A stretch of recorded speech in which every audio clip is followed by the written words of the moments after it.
வணக்கம். இந்த காலத்துல இளம் வயதினர்களுக்கு ஏற்படுற தொந்தரவுல இளைநரை ரொம்ப முக்கியமா பார்க்கப்படுது.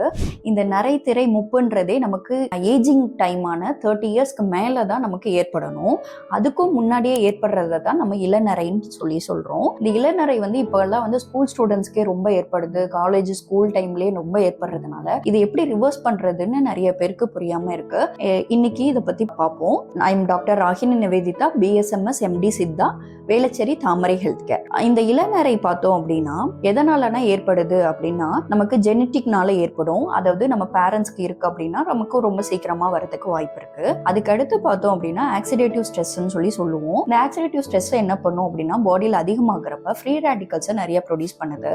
இதனால மெலனோசைட்ஸ்ல இருந்து தான் நமக்கு மெலனின்றது இந்த ஹேர் ஃபாலிகல்ஸ் கிட்ட இருந்து கிடைக்கும். மெலனின் கம்மியாகிறதுக்கு இந்த ஆக்சிடேட்டிவ் ஸ்ட்ரெஸ்ஸும் ஒரு காரணமா இருக்கு. இந்த மெலனோசைட்ஸை நிறைய புதுப்பிக்காம அது ஏஜிங் ப்ராசஸை சீக்கிரமா ஸ்டார்ட் பண்ணிடும். இது எதன் காரணமா இந்த ஆசிடேட்டிவ் ஸ்ட்ரெஸ் நமக்கு பாடியில ஏற்படுது அப்படின்னா நம்ம லேட் நைட் சாப்பிடுறது, சரியான நேரத்துல தூங்காம இருக்கிறது, ரொம்ப மைண்டையே ஸ்ட்ரெஸ்ஸா வச்சுக்கிறது, ஜங்க் ஃபுட்ஸ் நிறைய எடுத்துக்கிறது, இதனால நமக்கு இந்த ஆசிடேட்டிவ் ஸ்ட்ரெஸ் நம்ம பாடியில அதிகம் பண்றோம். இந்த சரி பண்றதுக்கு நம்ம ஆன்டி ஆக்சிடென்ட் ஃப்ரூட்ஸ் எல்லாம் நிறைய எடுத்துக்கணும், ஃபுட்ஸும் எடுத்துக்கணும். இந்த ஆன்டி ஆக்சிடென்ட் ஃப்ரூட்ஸ்னா மெயினாவே நமக்கு விட்டமின் சி ரிச் ஃப்ரூட்ஸா இருக்கிறது நமக்கு ரொம்ப யூஸ்ஃபுல்லா இருக்கும். இதை தாண்டி நமக்கு ஸ்மோக்கிங் ரிப்பீட்டடா போயிட்டு இருக்கு அப்படின்னா அப்பயும் கிரே ஹேர் வரதுக்கு வாய்ப்பு இருக்கு. ஒரு மினிமம் காரணம் நம்ம டீயும் சொல்லலாம். டீல இருக்க டேனின்ஸ் அதிகமாகிறப்ப நம்ம வயிறுல இருக்க நியூட்ரிஷன்ஸ் அப்சர்வ் பண்றதுக்கு வாய்ப்பு கொஞ்சம் கம்மியா இருக்கு. இதை தாண்டி நியூட்ரிஷன் டிஃபிஷியன்சி கீழே தான் பி காம்ப்ளெக்ஸ் விட்டமின்ஸ் அளவு கம்மியாக இருக்குது, விட்டமின் டியோட அளவு கம்மியாக இருக்குது, iron, copper, zinc, potassium, magnesiums இதெல்லாமே லெவல் கம்மியாக இருக்குது அப்படின்னா கிரே ஹேர் வர்றதுக்கு ரொம்ப வாய்ப்பு அதிகமாக இருக்குது. இதை தாண்டி நமக்கு ஏதோ கெமிக்கல்னால நமக்கு மேலே போடுற ஷாம்புவாக இருக்கட்டும், ஆயில்ஸாக இருக்கட்டும், இதனாலையும் நமக்கு டை, மெயினாக சொல்லப்போனால் டை PPD ஆர் அமோனியம், இதில் ஹைட்ரஜன் பெராக்சைடோ இதுல ஏதாவது ஒன்று அதிகமா இருக்கு, அதை ரிப்பீட்டடா நம்ம கொடுத்துக்கிட்டே இருக்கோம் அப்படின்னா ஹேருக்கு அந்த கியூட்டிகல்ஸ்ல இருந்து நமக்கு கியூட்டிகல்ஸ் ரொம்ப பாதிச்சு அதனால இந்த செல்ஸ் மெலனின் சரியா ப்ரொடியூஸ் பண்ணாததுக்கு நிறைய வாய்ப்பா அமைஞ்சிரும். இந்த ஹேர் டை எல்லாம் ரொம்ப யூஸ் பண்றதை தவிர்க்கணும். தைராய்டிசம்னாலையும் இந்த கிரே ஹேர் வரும். தைராய்டிசம் இருக்கு அப்படின்னா அதை நம்ம கரெக்டா ரூல் அவுட் பண்ணி அதுக்கான ட்ரீட்மெண்ட்ஸ் எடுத்தோம் அப்படின்னா குறையும். இந்த அயன் டிஃபிஷியன்சியும் B12 டிஃபிஷியன்சி இது எல்லாத்தையுமே சீரம் அயன், சீரம் B12 இதெல்லாமே நம்ம டெஸ்டா பார்க்குறப்போ அதில் டெஃபிஷியன்சி இருக்குது அப்படின்னா அதை ஈக்குவல் பண்ணுறதுக்கு நம்ம ஃபுட்டில் ஃப்ரூட்ஸ் அண்ட் கீரைகள் நிறைய சேர்த்துக்கணும். கீரைகளையும் பொன்னாங்கண்ணி கீரையை ரொம்ப முக்கியமாக சொல்லியிருப்பாங்க. பொன்னாங்கண்ணி கீரையை நெய்யோடு சேர்த்து வாரம் 2 தடவை நம்ம எடுத்துகிட்டே வந்தோம் அப்படின்னா இந்த கிரே ஹேர் மாறுறதுக்கு நிறைய வாய்ப்பு இருக்குது.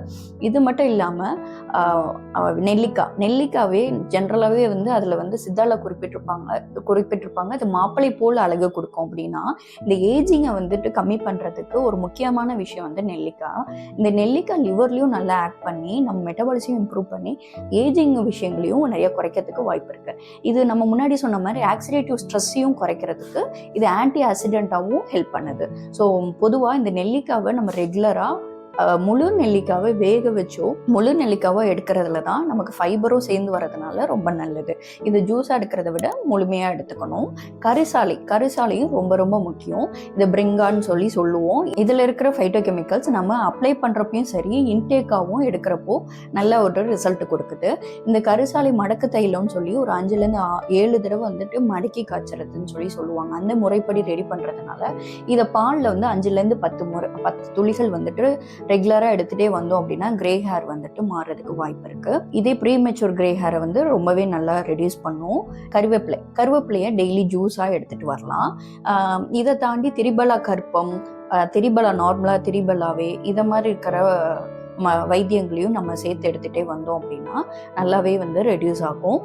சித்த முறைப்படிகளில் இதுதான் ரெஜினேட்டிவ் தெரப்பின்னு சொல்லிட்டு காயக்கற்பமாகவே ஒரு பெரிய விஷயங்களை சொல்லியிருப்பாங்க. அது மூலிகைகளையும் சொல்லியிருப்பாங்க, வைத்தியமாகவும் சொல்லியிருப்பாங்க, யோகா இந்த மாதிரியான விஷயங்களையும் அதில் இன்க்ளூட் பண்ணி சொல்லியிருப்பாங்க.